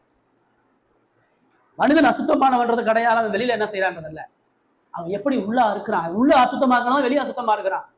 அவனுக்கு பிரச்சனை உள்ளதானே ஒளிய வெளியிலன்றதாங்க சொல்றாரு. சீசர்கள் திரும்ப வந்து கேட்கிறாங்க. 2வது வசனத்துல சீசர்கள் வந்து பரிசேயர் இந்த வசனத்தை கேட்டு இடர்கள் அடைந்தார்கள் என்று அறிவீரோம் என்றார்கள். 12 சீசர்களுக்கு ஒரு பெரிய ஆச்சரியம். இப்ப இயேசு நேரடியாக அவர்களுடைய உபதேசமும் அவர்களுடைய பக்தியும் அவர்களுடைய ஆராதனையும் அவர்களுடைய வாழ்க்கை முறையும் முற்றிலும் தவறானது, தேவனுக்கு எதிரானதுன்னு சொல்றார். இவ்வளவு நாள் இந்த கூட்டம் எல்லாம் இதுதான் பக்தியுள்ள வாழ்க்கை, இவர்கள் தான் நம்முடைய பிரதானிகள், இவர்கள் தான் நம்முடைய தலைவர்கள், இவர்கள் தேவனுக்காக வாழ்றாங்க நம்ம நினைச்சோமே, இவங்க பாரம்பரியம் எல்லாம் சரின்னு நினைச்சு இவ்வளவு நாள் நம்ம கை கொண்டோமே. இப்ப இயேசு ஒட்டுமொத்தமா அவர்களுடைய எல்லா பழக்க வழக்கங்களையும் பாரம்பரியத்தையும் அவர்களுடைய ஆராதனை எல்லாத்தையும் அவர் தவறுன்னு சுட்டி காட்டுட்டாரே. இதன் மூலமா பரிசேயர்கள் போலியானவர்கள், அவர்களிடத்துல இருந்து எந்த நன்மையும் இல்லை, எந்த பக்தியும் சொல்லிட்டார். சீசர்களுக்கு அது பெரிய ஒரு இடர்ல ஏன் கொடுக்குது அப்படின்னு சொன்னா, ஏற்கனவே அவரை கொலை செய்ய அவங்க திட்டம் போட்டுட்டாங்க. இப்ப இவர் இன்னும் அதிகமா அவர்களை காயப்படுத்தும் பொழுது இன்னும் அதிகமான விளைவுகளை ஆபத்தை இவர் சந்திக்க வரணுமேன்னு சொல்லி அவங்க எச்சரிக்கிறாங்க. பிரச்சனை இன்னும் அதிகமாகுமே. இப்பதான் ஏற்கனவே நம்முடைய சொந்த ஜனங்கள் எல்லா இடத்துலையும் அடிபட்டு அவங்களால புறக்கணிக்கப்பட்டு இப்பதான் மக்கள் வர்றாங்க. இப்ப இந்த நேரத்துல மறுபடியும் நீங்க அவங்களை எதிர்த்து பேசும்போது அவர்களை துணிகரமாக அவர்களை எதிர்க்கும் பொழுது இந்த ஊழியம் இன்னும் அதிகமா பாதிக்கப்படுமே, இன்னும் அதிகமா ஜனங்கள் இடத்துல இருந்து எதிர்ப்புகளையும் இந்த பரிசேயர்கள் இடத்துல இருந்து அநேக பாடுகள் நம்ம சந்திக்கணும்னு சொல்லி அவங்க பயப்படுறாங்க. ஆண்டவர் என்ன சொல்றாரு? பாரம்பரியத்தை எதிர்ப்பதற்கு எந்த பாடுகளையும் சந்திக்க ரெடியா இருன்றார். அவன் எவ்வளவு வளைகிறது எனக்கு பிரச்சனை இல்லைன்றாரு. என் பரமபிதா நடாத நாற்றெல்லாம் வேரோடே பிடுங்கப்படுன்றார். அவன் தேவனுக்குரிய மனுஷனா இல்ல, கடவுளுடைய வழிகள் அவன் நடக்கல, கடவுளுடைய வார்த்தை அவன் சொல்லல, கடவுளுடைய உபதேசத்துல அவன் இல்ல, கடவுளுடைய வழிகள் அவன் இல்லாதனால அவன் நிச்சயமா தேவனால நியாயம் தீர்க்கப்படுவான் என்று சொல்றார். அவர்களுடைய சடங்கு வேரோட பிடுங்கப்படும், அவர்களுடைய பாரம்பரியம் முற்றிலுமாக அளிக்கப்படும். அந்த பாரம்பரியத்திலையும் சடங்குலையும் ஒரு பொழுதும் எந்த நன்மைக்குரிய காரியங்கள் இல்லைன்னு அவர் சொல்றார். பாரம்பரியத்திற்காக போராடணும், பாரம்பரியத்தை எதிர்க்கணும், சடங்கு நிராகரிக்கணும், கடவுளுடைய வழிகள் என்ன என்பதை ஆராய்ந்து பார்க்கின்றதை சொல்றார். 14-15 அதான் ஃபைனலா சொல்றாரு, அவர்களை விட்டு விடுங்கள், அவர்கள் குருடருக்கு வழிகாட்டுகிற குருடராக இருக்கிறார்கள். 2 பேரும் குருடனுக்கு குருடன் வழிகாட்டினால் இருவரும் குழியில் விடுவார்களே. இந்த பாரம்பரியம் அவன் என்ன ஆயிடுச்சுன்னா, எது சரின்ற பார்க்கக்கூடிய கண்ணை கொடுக்கல. பாரம்பரியம் அவனை குருடாக்கிருச்சு. பாரம்பரியம் கடவுளுடைய மகிமையை, நேசகுமாரனை, கடவுளுடைய வார்த்தையை, கடவுளுடைய ஆழமான சத்தியங்களை, பாவ மன்னிப்பு, மீட்பை பார்க்க விடாதபடி அவன் கண்ணை குருடாக்கிருச்சு. பாரம்பரியம் அதனுடைய வழி அது அழிவுக்குரியதுன்றதை உணர்ந்து கொண்டதை சீசர்களுக்கு சொல்றார். இருதய பக்தி இல்லாத எப்படிப்பட்ட சடங்கும் ஆவிக்குரிய மரணத்திற்கு அடையாளம். இருதய பக்தி இல்லாமல் செய்யக்கூடிய எந்த ஆவிக்குரிய சடங்கும் ஆவிக்குரிய வழிகளும் அது மரணத்திற்கு இணையானது. 10-14 இயேசு 4 விஷயத்தை சொல்றாரு. பாரம்பரியத்திலிருந்து நீ வெளிவரணும்னு சொன்னா வேதத்தை பிரதானப்படுத்தணும். உள்ளான இருதயம் தான் பிரச்சனை உணரணும். கடவுளுடைய வழிகள் என்ன சொல்லுதோ அது நடக்கணும். பாரம்பரியத்தினுடைய அழிவையும் ஆபத்தையும் நீ உணருன்னு சொல்லி சொல்றாரு. சீசர்களுக்கு அந்த திரள் ஜனங்களுக்கும் தான் சொல்றாரு. எங்க பாரம்பரிய சடங்கு பெருசா இருக்குன்னா, யாரு வேதத்தை குறைவா எண்ணுகிறானோ, யாருடைய வாழ்க்கையில வேதம் ஆளுகை செய்யாமல் இருக்கிறதோ அந்த கலாச்சாரமும் பாரம்பரியமும் பெருசா இருக்கும். வேதத்தை விட்டு கவனிக்கிறவனே தனது உள்ளான பாவ அசுத்தத்தை தான் கவனிப்பான். தனது உள்ளான இருதய சுத்திகரிப்பு தான் யோசிச்சு பார்த்துட்டு இருப்பான். நான் இருதயத்தை ஆத்மாவை கடவுளுக்கு எப்படி சுத்தப்பட்டு தான் யோசிப்பானே ஒழிய வெளிப்பிரகாரமான சுத்தத்தை பிரதிபடுத்துகிறவனாக இருக்க மாட்டான். பாரம்பரியத்தை விட்டு வெளி விலகிறவன் கடவுள் என்ன விரும்புகிறார் தான் சொல்லுவானே ஒழிய பிதாவுக்கு பிரியமானது இதுதான் பார்ப்பானே ஒழிய மனிதனுக்கு பிரியமானது ஒரு பொழுதுதான் பார்க்க மாட்டான். பாரம்பரியத்திலிருந்து விடப்படும் சொன்னா பாரம்பரியத்தினாலதான் கடவுள் அழிச்சார். இஸ்ரவேல் ஜனங்கள் அழிவுக்கு ஏதுவா அடிமைத்தனத்துக்கையும் ஒப்புக் கொடுக்கப்பட்டாங்க. புறஜாதி பாரம்பரியம் உள்ள வந்ததுதான். அவன் கடவுளை ஆராதிக்கிறத நிறுத்தல. பழைய ஏற்பாட்டுல தேவாலயத்துல ஆராதனை இருந்துட்டே இருந்துச்சு, பழைய ஏற்பாட்டுல பலிகள் இருந்துட்டே இருந்துச்சு, பழைய ஏற்பாட்டுல ஓய்வு நாள் இருந்துட்டே இருந்துச்சு, பழைய ஏற்பாட்டுல பண்டிகைகள் இருந்துட்டே இருந்துச்சு. அதை எல்லாமே அவன் செஞ்சான். அவன் எப்படி செஞ்சான்? புறஜாதி சிந்தனையோட செஞ்சான். அவன் தேவாலயத்துக்கும் போனான், பாகாலயம் வணங்க போனான். அவன் கடவுளுக்கும் பண்டிகை செலுத்தினான், புறஜாதி தெய்வங்களுக்கும் பண்டிகை செலுத்தினான். அவன் கடவுள் சொல்லபடி வாழணும்னு பிரயாசப்பட்டுகிற வேலையிலேயே புறஜாதியினுடைய சடங்கையும் சம்பிரதாயத்தை உள்ள கொண்டு வந்தான். அவனுடைய சடங்குல இருதயம் மனம் திரும்புதல் இல்லை. அவனுடைய பலிகள்ல உண்மையான பாவ மன்னிப்பு இல்லை. ஒரு மணி ஆடை வெட்டி ரத்த செஞ்சுட்டா கடவுள் தன்னை காப்பாற்றுவான்னு நினைச்சான். ஓய்வு நாள்ல அவன் ஆராதனைக்கு போய் உட்கார்ந்து கடவுளுடைய வார்த்தையை கேட்டா நான் சுத்தமான அவன் நினைச்சான். அவனுடைய வாழ்க்கையில எந்த பாதிப்பும் மாற்றமும் இல்லாம அவன் செய்யற எல்லா பாரம்பரியம் அவனை கொண்டு போய் அழிவுல கொண்டு போய் விட்டு. ஏசாயில சொல்றாரு, நீ பண்டிகையை கொண்டாடாதன்றார், உன் ஆட்டை கொண்டு ஆலயத்துக்கு வராதன்றார், உன் ஆராதனையை நான் வெறுக்கிறேன்றாரு, உன்னுடைய எல்லா பக்தியுள்ள சடங்குல எனக்கு ஒரு பொழுதும் பிரியமில்லைன்றார். சாமுவேல் சவுலுக்கு தான் சொல்றான். அவர் போய் அம்னோன் புத்திரர்களை போய் முற்றிலுமா சங்கரிச்சுட்டு வா, அவர்கள் வனாந்தரத்தில் நமக்கு துரோகம் பண்ணணும்னு சொல்லி அனுப்பும் பொழுது சவுல் யுத்தத்துல போய் என்ன பண்ணிட்டு வரான்? எல்லாத்தையும் சங்கரிக்கிறான். ஆனா அங்க நல்ல ஆரோக்கியமான ஆடு மாடுகளை சேர்த்து வச்சுக்கிறான், விலையுறந்த சொத்துக்களை சேர்த்து வச்சுக்கிறான். சேர்த்து வச்சுட்டு அந்த கொண்டு வந்த ஆடு மாடுகள் எல்லாம் கடவுளுடைய ஆராதனை கடி தான் நான் எடுத்து வச்சேன், நான் எனக்காண்டி எடுத்து வைக்கணும்னு சொல்லி சொல்றான். சாமுவேல் சொல்றான், நீ பலி செலுத்துகிறத விட, நீ கடவுளுக்கு கீழ்ப்படுகிறத விட பலி செலுத்துறது ஒரு பொழுது உனக்கு உதவாது. கர்த்தருடைய வார்த்தையை கீழ்ப்படுகிறத விட தகன படிக்கணும், சர்வாங்க தகன படிக்கணும் ஒன்றுத்துக்கு உதவாதுன்றான். கடவுளுடைய கீழ்ப்படியை தான் அழிச்சிட்டு வானா அழிச்சிட்டு தான் வரணுமே ஒழிய நீ கடவுளுக்கு இது நல்லதுன்னு ஒரு பொழுதும் சொல்லக்கூடாது. சந்திக்க வேதம் முழுவதும் தேவன் பாரம்பரியத்தினுடைய அழிவையும் ஆபத்தையும் தொடர்ந்து சொல்லிட்டு இருக்கிறார். கடைசியா 15-20 வாசிங்க. 15-20 அப்பொழுது பேதுரு அவரை நோக்கி, இந்த உண்மையை எங்களுக்கு வெளிப்படுத்த வேண்டும் என்றான். அதற்கு இயேசு, நீங்களும் இன்னும் உணர்வில்லாதவர்களாய் இருக்கிறீர்களா? வாய்க்குள்ளே நுழைகிறதெல்லாம் வயிற்றில் சென்று ஆசன வழியாய் கடிந்து போகும் என்பதை நீங்கள் இன்னும் அறியவில்லையா? வாயிலிருந்து தோன்றியவைகள் இதயத்திலிருந்து புறப்பட்டு வரும். அவைகளே மண்ணை தீட்டுப்படுத்தும். எப்படியெனில் இதயத்திலிருந்து உள்ளாத சிந்தனைகளும், கொலைபாதகங்களும், விபச்சாரங்களும், வேசித்தனங்களும், களவுகளும், பொய்ச்சாட்சிகளும், தூஷணங்களும் புறப்பட்டு வரும். இவைகளே மனுஷனை தீட்டுப்படுத்தும். கை கழுவாமல் சாப்பிடுவது மனுஷனை தீட்டுப்படுத்தாது என்றார். ரைட். கான்வர்சேஷன் அதோட முடியல.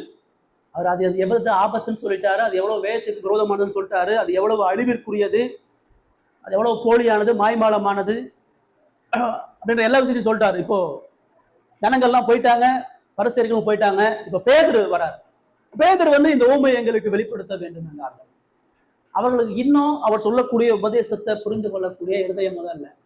அவர் கடினமாலாம் பேச ரொம்ப தெளிவா இயல்பா ஒன்று சொல்லிட்டு இருக்கிறார். அவர் வெளிப்படையா இந்த வெளிப்புற சடங்குகளுடைய ஆபத்தை சொல்லிட்டு இருக்கிறார். பழைய ஏற்பாட்டுல ஆண்டவர் பேசிட்டே தான் வர்றார். ஆபேல் காயினுடைய பலிகள்ல இருந்து பார்க்கலாம். காயினுடைய பலி வெளிப்பிரகாரமா கடவுளுக்கு முதன்மையானதை கொடுக்கணும், ஆராதிக்கணும், கடவுளுக்கு பலி செலுத்தணும், எல்லாம் சரியா இருந்துச்சு.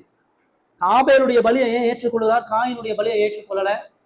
இது வெளியே பெஸ்டா இருந்துச்சுன்றதல்ல. அங்கே ஆபேலுடைய விசுவாசத்தை இருதயத்தையும் பார்த்து ஆபேல் அங்கீகரிக்கிறார். அவனுடைய இருதயம் சரியா இருந்துச்சு. அவன் பாவத்தை உணர்ந்து மன்னிப்பை இரக்கத்தை கேட்டு கொண்டு வந்தான். ஆனா காயின் சுயநீதியா சுய வழிமுறைகளோட வந்தான். அதனால அவன் நிராகரிக்கப்பட்டான். ஒவ்வொரு பழைய ஏற்பாட்டு புத்தகமும் அதை எச்சரிக்கிறது. இயேசு அதை இங்க இன்னும் தெளிவா வெட்ட வெளிச்சமா இந்த வழி வேற அந்த வழி வேற இல்லைன்னு சொல்லிட்டாரு. பேதுரு இன்னமும் எங்களுக்கு அது புரியலை, எங்களுக்கு அதை வெளிப்படுத்த வேணும்னு சொல்றாரு. அவ பாரம்பரியம் அவங்களுடைய இருதயத்துல எவ்வளவு ஆழமா ரூட்டடா இருக்குது. அது தப்புன்னு அவங்க உணரக்கூடிய இருதயத்தை பெற்று இல்லாம இருந்தான். ஏன்னா சின்ன வயசுல இருந்து அப்படிதான் வளர்ந்துருக்கிறான். குழந்தையில இருந்து வளர்ந்து வருகிற வரைக்கும் அந்த பரிசைய சடங்குகளை தான் பேதுரு சீசர் வளர்ந்துருக்கிறான். இவ்வளவு நாள் இதுதான் சரியான வாழ்க்கை, இவ்வளவு நாள் இதுதான் பக்தி, இவ்வளவு நாள் இதுதான் கடவுள் விரும்புகிறாருன்னு அவர்கள் நினைத்து வாழ்ந்து கொண்டிருக்கிறார்கள். இப்போ இயேசுவினுடைய உபதேசம் அந்த ஒட்டுமொத்த சமுதாயத்தையும் தப்புன்னு சொல்லுது. அதுல அந்த சீசர்களும் உள்ளடங்கி இருக்கிறாங்க. நீ இவர்களை பின்பற்றி இவர்களுடைய வழி சரின்னு போன, இல்லை இந்த வழி அழிவுக்குரியது, இந்த வழி ஒரு பொழுதும் கடவுளுடைய வழி இல்லைன்னு சொல்லும் பொழுது அவர்களால அந்த பாரம்பரியத்தை விடக்கூடிய இருதயம் இல்லை. இவ்வளவு நாள் நாங்க பண்ணது தப்பா, இதெல்லாம் விட்டு நாங்க எப்படி வெளியே வர்றது, இவ்வளவு நாள் நாங்க செஞ்சுட்டு இருக்கல என்ன தவறு இருக்குதுன்ற சிந்தையோட கேட்கலாம். சொல்றாரு, நீங்களும் இன்னும் உணர்வில்லாதவர்களா இருக்கிறீங்களா? இன்னமும் உனக்கு அதனுடைய உணர்வு புரியலையா, அதனுடைய சத்தியம் புரியலையான்னு சொல்லி சொல்றாரு. பாரம்பரியத்தை மனித வழிமுறைகள்னால மேற்கொள்ள முடியாது. பாரம்பரியத்தையும் கலாச்சாரத்தையும் மனித ஞானத்தினால மேற்கொள்ள முடியாது. பரிசேயர்களுடைய குருடான கண்கள் சீசர்களுக்கு இருக்குது. சீசர்களும் குருடா இருக்கிறனால அதை எப்படி தப்புன்னு சொல்றீங்க, அது சரிதானே என்ற சிந்தனையோட தான் அவங்க அதை கேட்டுட்டு இருக்கிறாங்க. பாரம்பரியத்திலிருந்து விடுதலை பெறுவதற்கு போது ஆவிக்குரிய கண்ணு தேவை. நீங்கள் நானும் சிலையும் கல்லையும் கும்பிட்டு இருந்தோம். நம்முடைய பகுத்தறிவுக்கு தெரியும் அது கல்லு தான், அது சிலை தான். ஆனால் அதான் வணங்கிட்டு இருந்தோம், அதான் கும்பிட்டு இருந்தோம். அது தப்புன்னு எப்படி தெரிஞ்சிச்சு? ஒரு கல்லை கல்லுன்னு சொல்றதுக்கே நமக்கு ஆவியானவர் தேவைப்படுறார். ஒரு ஜடப்பொருளை ஜடப்பொருள்னு சொல்வதற்கு ஆவிக்குரிய கண்கள் தேவை. இப்ப பாரம்பரியத்தையும் கலாச்சாரத்தையும் மனுஷன் உயர்த்தி பிடிக்கிறான்னு சொன்னா அவன் ஆவிக்குரிய ரீதியில குருட்டா இருக்கிறான். அவனுக்கு முதல்ல ஆவிக்குரிய மாற்றம் தேவை. ஆவியானவர் கண்ணை திறக்காம, ஆவியானவர் ஆபத்தை சொல்லாம யாரும் பாரம்பரியத்தையும் கலாச்சாரத்தையும் விட முடியாது. பரிசுத்த ஆவியானவர் செயல்படாம மனுஷன் தன்னை கூடன்னு சொன்னா ஏத்துக்கிட்டானா? அவன் ஆபிரகாமின் பிள்ளையா இருக்கிறேன், நான் தெளிவா பாக்குறேன், எனக்கு எல்லாமே தெரியுது, நான் எப்படி கூடன்னு தான் கேள்வி கேட்டான். பாரம்பரியத்துல சடங்குல இருக்கிறவனுக்கு அவனுடைய கூட்டத்தனம் புரியாது. அவனுக்கு மறுபிறப்பு என்கிற ஆவிக்குரிய செயல் நடைபெறும். பேச சொல்றாரு, நயசனை வழக்கப்படுத்துறார். ஒரு வாய்க்குள்ளே போகிறதெல்லாம் வயிற்றிலிருந்து சென்று ஆசன வழியாய் கழிந்து போகுது, நீங்கள் இன்னும் அறியவில்லையா? அவன் உன்னை வெளியில கைகள் வரலன்னு சொல்லி உன்னை குற்றப்படுத்துறான். அது உன்னை எப்படி அசுத்தப்படுத்துது? அது உன் கையை தான் சுத்திகரிக்கதே ஒழிய உன் வாழ்க்கையில இருதயத்துல ஆத்மால எந்த மாற்றத்தையும் கொடுக்கல. வெளிப்பிரகாரமான எந்த சாப்பாடும் ஆத்மாவை தீட்டுப்படாது. வெளிப்பிரகாரமாக நீ உடுத்துகிற உட, வெளிப்பிரகாரமான செய்யக்கூடிய காரியங்கள் உங்களுடைய இருதயத்தை ஒரு பொழுதும் கரைப்படுத்தாது.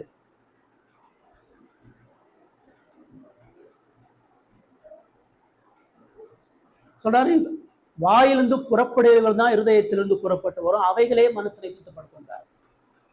உள்ளான இருதயம் தான் தீட்டானதே உரிய வெளிப்புற சரீரம் தீட்டானதல்ல. வெளிப்புற சரீரத்துல பாவம் வெளிப்புற சரீரத்துல ஆபத்து முதல்ல உள்ளான இருதயத்துல இருக்கு. பாரம்பரியம் கையை பார்க்குது, கடவுளுடைய வார்த்தை இருதயத்தை பார்க்குது. பாரம்பரியம் உடம்ப பார்க்குது, தேவனது வார்த்தை ஆத்மாவை நோக்கி பார்க்கிற.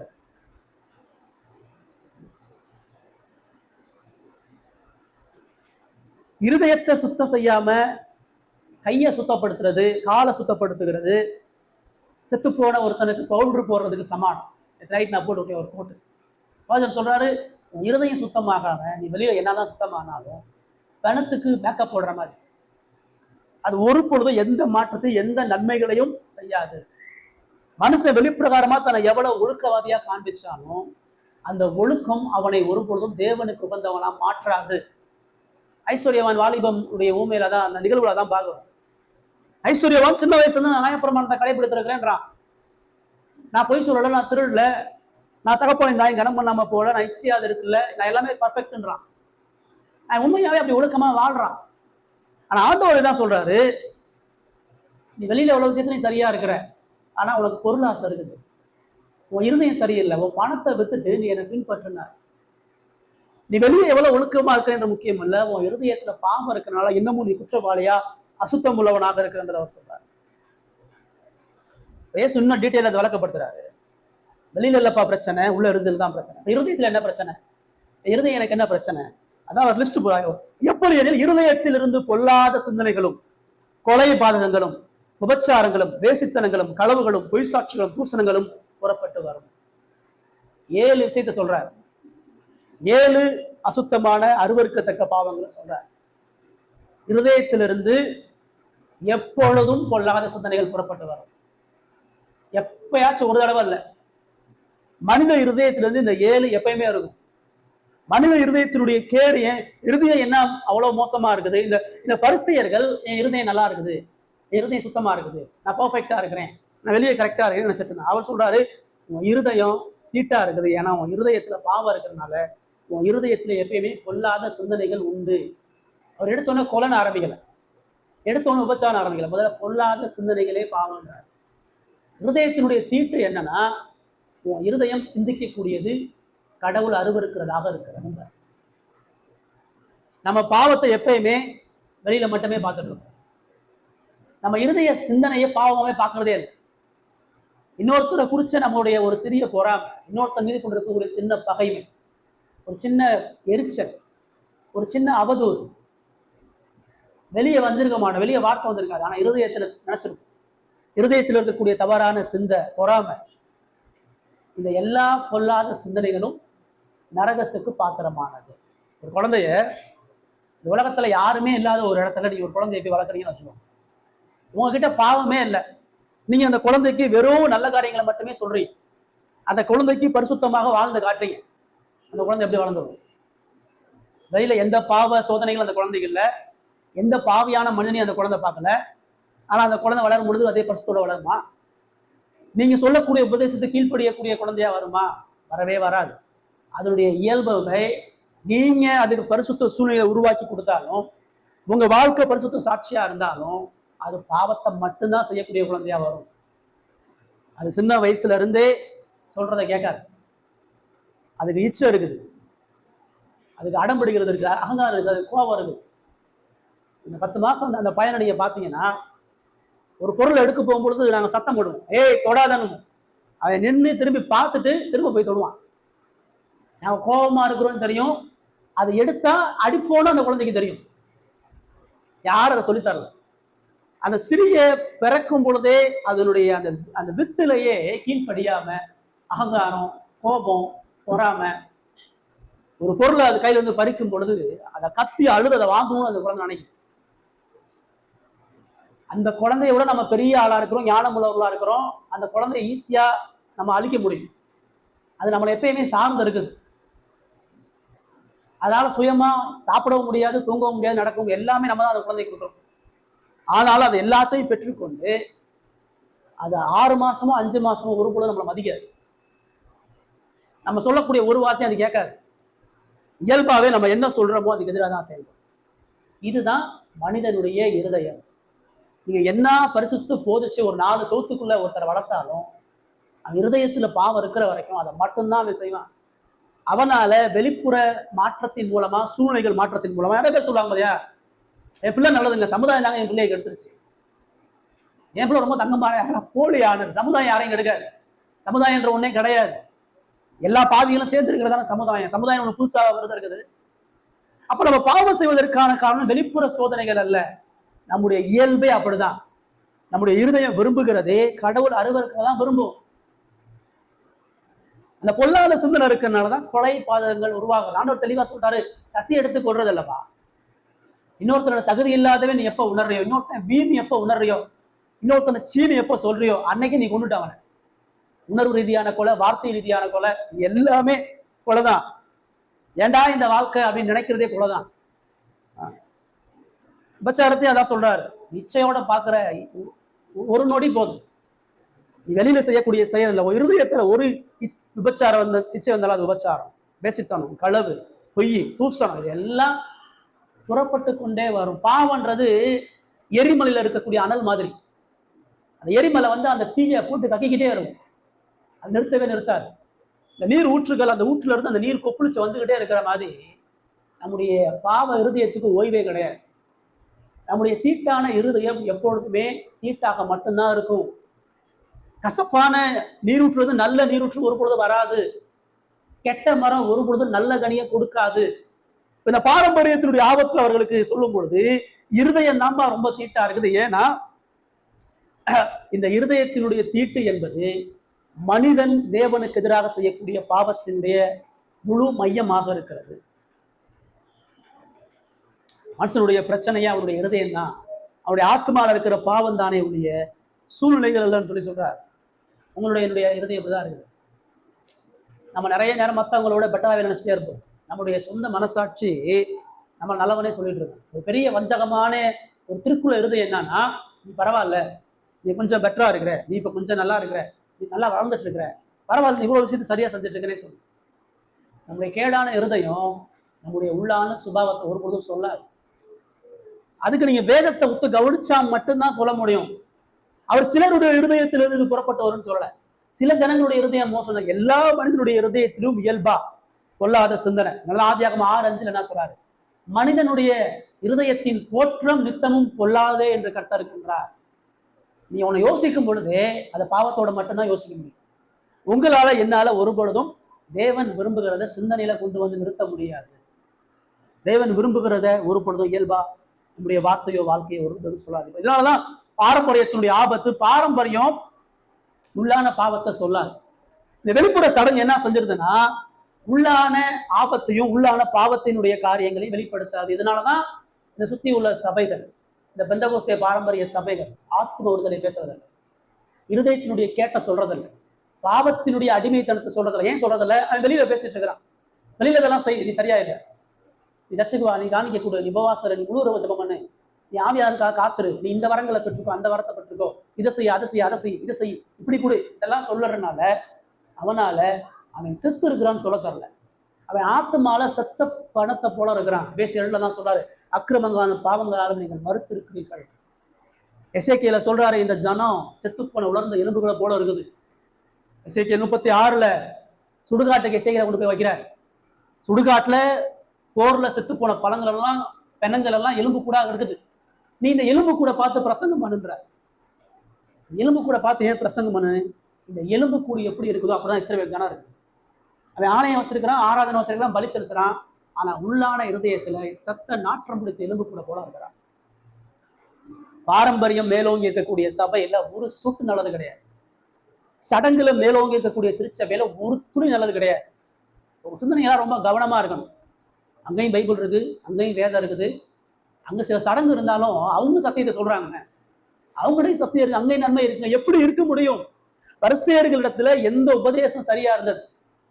பரிசேயர்களுடைய போதனைகளையும் செயல்களையும் எது தேவனுக்கு பிரியமானதா இருந்தது? அது முற்றிலும் சீரழிந்த ஒன்றாக தான் இருந்தது.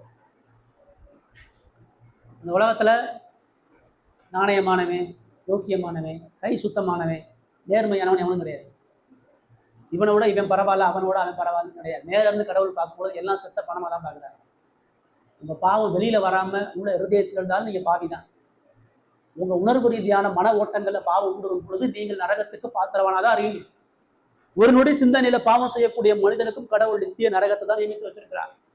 பரவாயில்ல, அப்ப நீ கொஞ்சம் பெட்டர்னு யாரையும் கடவுள் சொல்ல போறாது. அதான் சொல்ற, இது எல்லாமே புறப்பட்டு வரும், இவைகளே மனுஷனை தீட்டுப்படுத்தும், கை கழுவாமல் சாப்பிடுவது மனுஷனை தீட்டுப்படுத்தாது. உன் பிரச்சனை என்ன? உன் பிரச்சனை உன் இருதய கேடுதான். உனக்கு தேவை என்ன? உனக்கு தேவை புதிய இருதயம். இருதயத்தை சுத்தி எறிய உன்னால முடியாது. பழைய ஏற்பட்ட சொல்ல, நான் அவருடைய கல்லான இருதயத்தை எடுத்து சதையான இருதயத்தை கொடுக்குறேன்.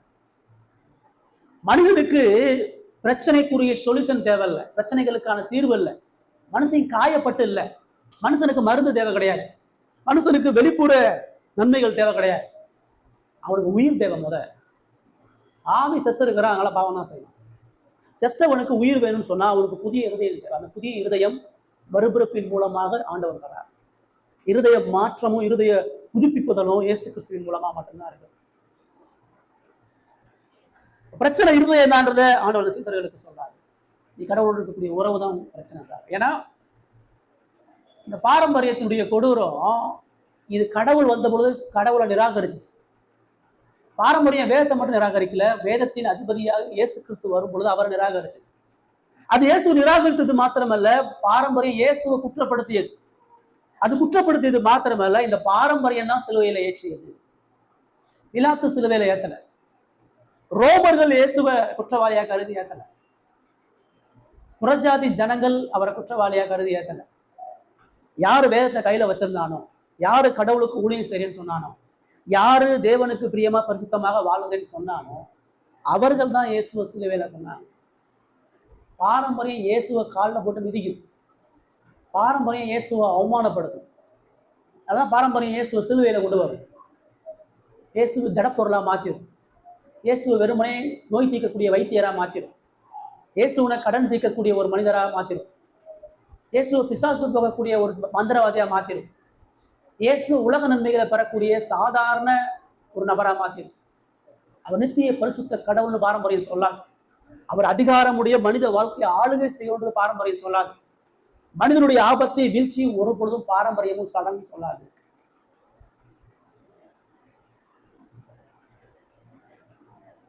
இந்த கேடான பொல்லான அசுத்தம் நிறைந்த இருதயத்தை தான் இயேசு கிறிஸ்து உங்களுக்காக என்னக்காக நேசிக்கும்படியா வந்தார். இந்த விபச்சாரங்களும் தூஷணங்களும் குடிகொண்டிருக்கக்கூடிய இந்த இருதயத்தை அவர் மாற்ற வந்தார். இந்த கொலைவெறி நிறைந்த இருதயத்தை அவர் புதுப்பிக்க வந்தார். இந்த பொய் சொல்லக்கூடிய இருதயத்தை, கடவுளை தூசிக்கக்கூடிய இருதயத்தை அவர் மாற்றுவதற்காக வந்தார். எல்லா பாவிகளுடைய இருதயம் விட்ட வெளிச்சமா அவருக்கு தெரியும்.